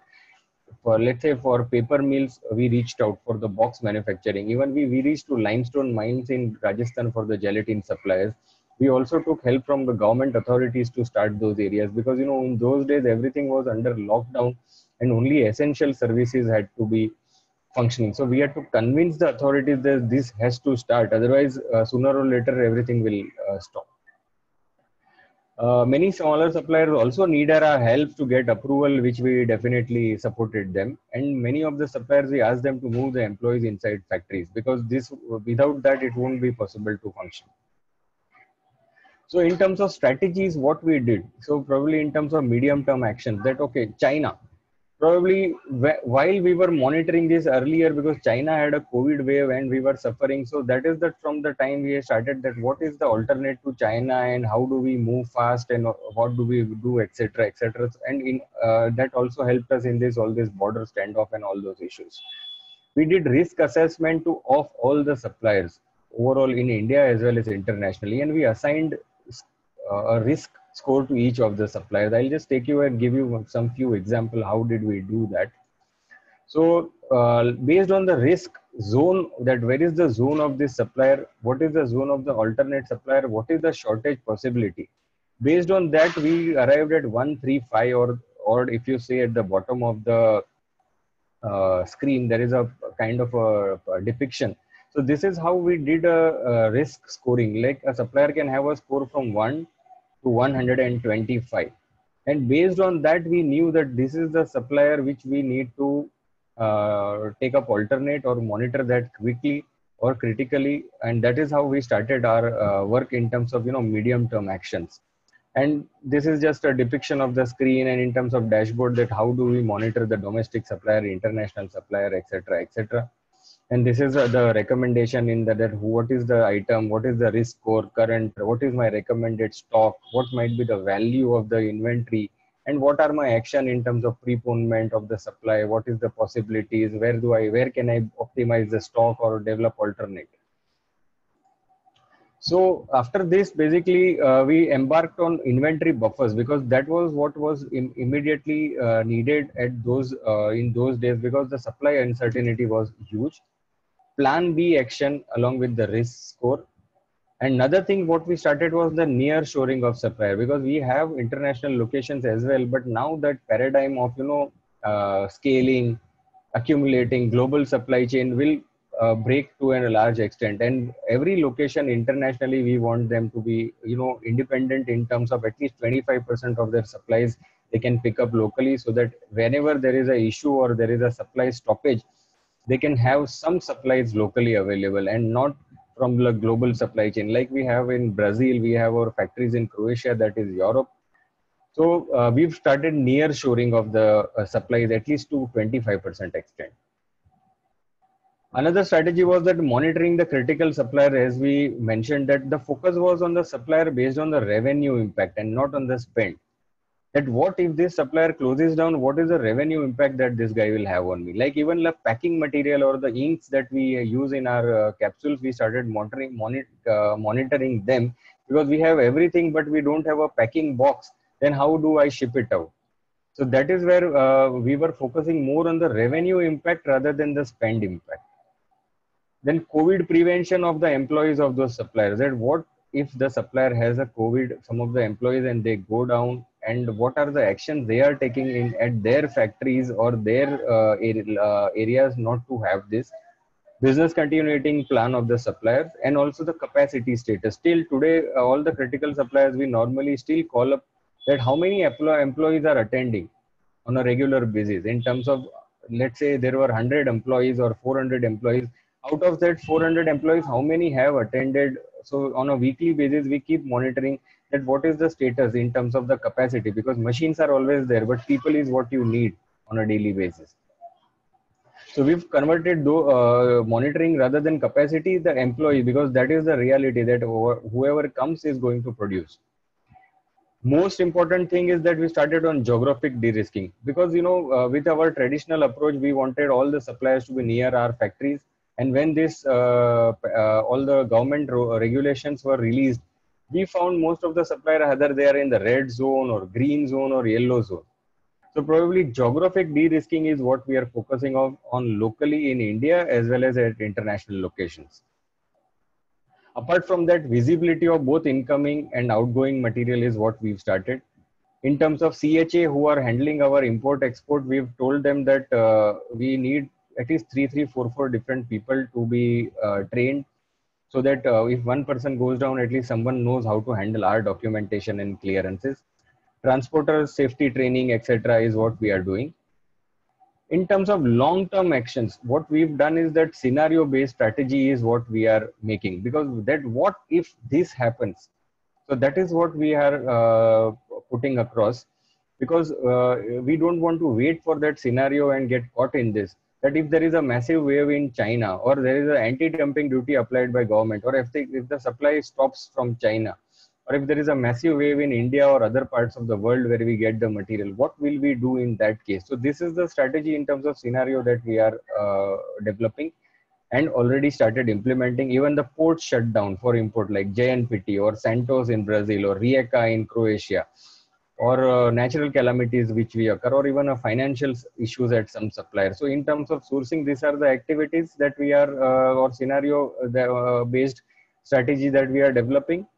In logistics, we are developing, let's say if the port shut down for export, because we almost export to 75 plus countries from India, and also from we have our Europe warehousing, US warehousing, from where we distribute to the entire Europe and USA. So we are considering that if this port shut down, how do we handle this scenario? Like JNPT, New York, Los Angeles, Miami, Vancouver, Montreal.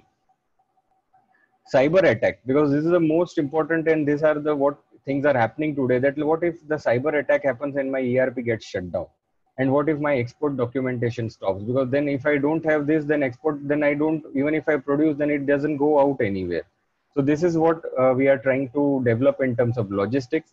And what if my service provider goes down due to COVID?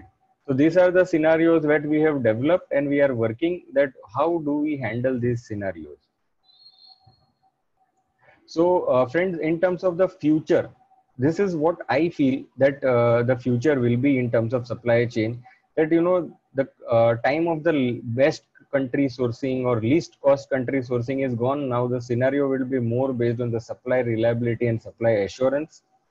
Switching suppliers for short-term benefit will be stopped, or rather it won't happen much. Global supply chains will become more self-sufficient and more local. There will be a lot of near-shoring. There will be de-risking of geography, supplier located in different zones, countries, regions, or even continents. Strategy management to scenario-based strategy management, which we just spoke about. Another is supplier compliance audit to partnership, or rather supplier business continuity planning is what things will start, or rather the focus will be on that. From insourcing, outsourcing to flexi sourcing, that how I can keep my business going, or how I can keep my factory going. If some operation inside my factory goes down, how can I outsource it? Or if the supplier at somewhere goes down, how I can bring it inside my factory and do that same activity. So that flexibility will be there in terms of agility. And from JIT supplies to inventory planning and optimization, because the overall scenario based is what we are going to see. And definitely last but not the least is the smart supply chain, or the digitization of the supply chain, is what probably all our other participants and Mr. Batra has also covered this. So I won't dwell much into this. So this is what I perceive and see this as a future. And last, I would like to say that the current crisis is an opportunity. It has given an opportunity to reset and revisit the entire system and process. So now we need to create a smart and a nimble supply chain, and that is which is ready to face the keys, basically facing the future storms. And this is an opportunity where supply chain can emerge, or already has emerged, from being a support function to a core function. Probably with this, I would like to end my talk, and I'll hand it over to again to Mr. Batra. And if there is any questions, then I'm ready to take. Thank you. Nikunj, many thanks for again sharing the hands-on experience in Yeah. handling the COVID-19. The beautiful thing which I liked about it was scenario-based one around. I think it was very good. I'm sure people are talking about the modeling part. Same thing could be done the modeling as well. Well, friend, with this, we are already at 6 o'clock. We again apologize. We are late by 10 to 15 minutes. We have got many questions from you. So the question I'm sure we have been already covered in all our presentation, but there are few I could talk about problem statements and all. So there are three problem statements I'll take up, and then one of them Amit wants to answer around, or the Coca-Cola ones. And then one or two I'll answer it, and my colleagues may touch few. But I don't think we should think this as an end. I plan to finish by 6:15 if you permit. So with that, and later on, if still you are left up with any questions, answer, you're welcome to write to us. We'll be happy to answer it. Let me take a one or two questions very quickly. One question was from Ajay Kansara regarding the, again, legal parts around. I know we're talking of force majeure. Now, force majeure cover both the nature as well as the people created one. I mean, nature means normally we talk to act of God. Now, many cases, since in the case of force majeure, my trucks are not moving, my things are not coming around, how do I make it accountable? I mean, as per the definition of force majeure, yes, people can take the right, the guy, this under force majeure, I'm sorry, I'm delayed, you can't punish me, you can't penalize me, you can't use liquidated damages. Not to cover yourself in future, I think you will have to strengthen this paragraph in consultation with your lawyers. There's also on the liability clause, because the liability clause for those who are dealing with services or even with manufacturing. If my whole production comes to a standstill, how do I pass on? There's another one from Kamal Singh before I give it to Amit on the third one. Kamal Singh has come up with a question on buying the capex part. I think my people, our colleagues have already talked about moving from capex to opex. I know this is a business decision. With the type of information, Kamal, you have given us, it's very difficult to give answer whether we should go for capex or not. Offhand, I will say avoid capex, because today you still have to stand on. But if you feel that capex will give you long-term benefit, this is why we asked for the problem statements around. Problem statement goes a little much more. It talks of all the 5 Ws. So I think there's a one statement which has come from Tanuj. I would say, because since we have told you who will get the best award, Tanuj has done very good job in providing us. Well, again, cheers to Tanuj Bhattacharya if he's there. He's done a great job in providing a beautiful presentation. And with this, I'll ask Amit to answer it. If time permits, then I'll ask my other panelists to cover 2 questions. Amit, you want to answer that? Coca-Cola ones? Yeah. Thank you, Mr. Batra. And I completely echo your point of the best problem statement from Tanuj. It's really very, very detailed and explanatory. So for the benefit of the complete participant on the call, Tanuj has a situation wherein he want to have a duty delivered paid material at his facility. And looking at the current pandemic situation, most of the suppliers are not willing to do that for the reason because their own supply chain has been disrupted. They have got a lot of dependencies further on their new suppliers, which they are exploring. And there is a lack of trust. So of course, it has an impact on the logistics cost. So as a result, now instead of DDP as a term, these suppliers are saying you take FOB or FAS. So now how to address this kind of situation is something, we need to look at. So Tanuj, in my opinion, a couple of areas that one can look at here is, I think the first important thing here is that one strategy doesn't fit all. So I'm sure you would have taken a lot of time to have the reliable or strategic suppliers put under your list, which might be now a couple of them. Now is the time to come on a drawing board once again, take a clean slate and see how can you disrupt it. What different would you like to do? That's number one. Number two, a couple of techniques which you can apply. Go for a risk sharing kind of methodology. Put a something, a tolerance limit that in case the logistics cost is going plus and minus at an X percentage, let's say 5% or 10%, you can decide that, then the price is gonna remain same. At the same time, give comfort to your supplier in the spirit of a partnership or a win-win approach that if the variation is beyond that, then you are willing to have that discussion. Based on the justified logic, you can take that call that okay, we will pay you more on that case. But it's very much known, because remember, for you, it's very important to have the supply available. So while you might incur a slight amount of extra logistics cost, but that slight cost not incurring might lead you to have a much larger impact on your revenue. So that's a very calculated decision which you can consider looking at. The another thing is that you can look at the opportunity that like in current scenario, you have a requirement of both extracting and blending location as one. Now, challenge the team at the back end that why, I mean, shall we not look at a different location? What are the possibles, what are the pros and cons to it? And then it might throw some interesting light on the entire platform, which will help you disrupt the system. Then, many of them people don't know the background of the question. So maybe I think you can ask them to contact you separately. Will that be okay?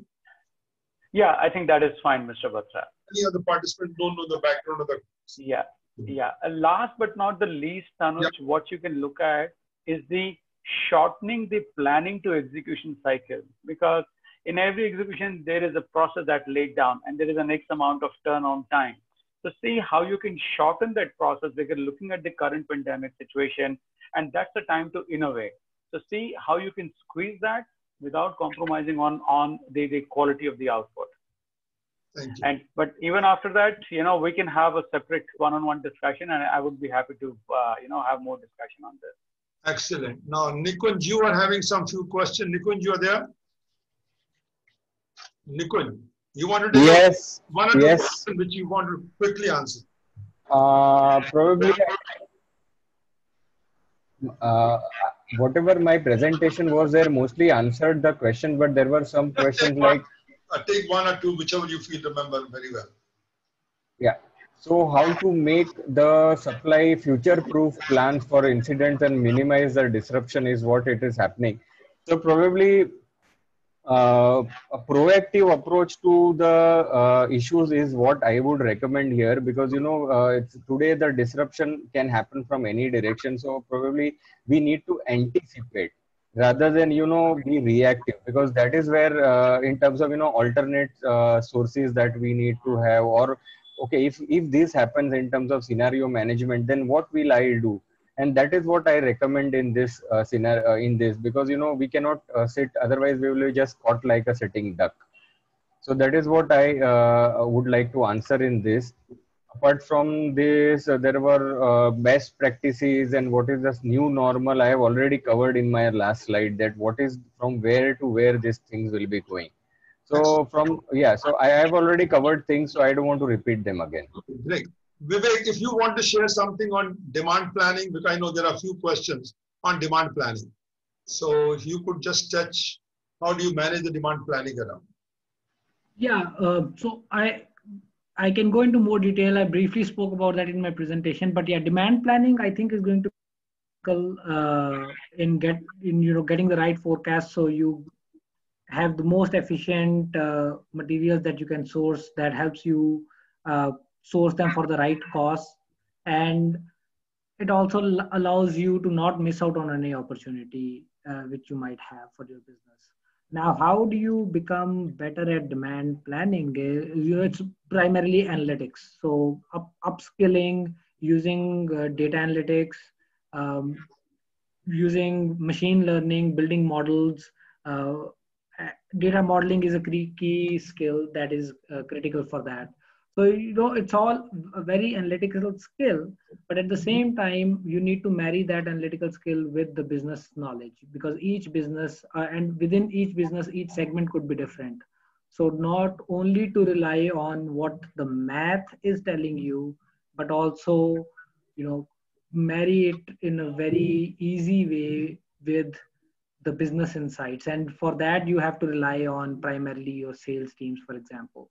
Because they are the ones that are closest to the customer. They have the most insight about the business and the customer. So bringing both of those together in a confluence is critical to get the right demand plan. Excellent. Now, with this, I want to thank you because we are already approaching 6:15. So I want to thank all the panelists, and I want to also thank all the participants who have taken the time. I know it has been long hours, 2 hours, 15 minutes. So for your patient hearing, and I hope this was useful.